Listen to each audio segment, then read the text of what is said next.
وينزداي ادمز رجعت والموسم التاني نزل رسميا. لو كنت من الناس اللي خلصوا الموسم الاول في قعدة واحدة فاستعد لان الجزء التاني داخل سخن. بعد ما وينزداي حلت لغز نيفر مور في الموسم الاول، الموسم الجديد بيكمل على طول، بس المرة دي اللعبة اكبر والتهديد اكتر.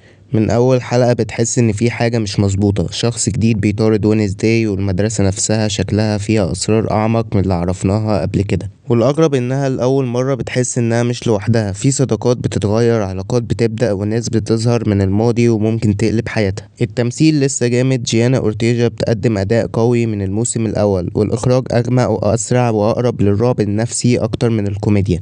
الحلقات اقل شوية بس مفيش وقت تضيعه، كل ثانية فيها حدث. ولو بتسألني الموسم ده احسن لانه بينقل وينزداي لمستوى تاني تماما، مش بس بتحقق، لا دي المرة دي ممكن تكون هي نفسها جزء من اللغز. تابع الموسم التاني دلوقتي وقولي في الكومنتات، تفتكر وينزداي هتفضل سابقة للعبة ولا حد هيغلبها في الاخر؟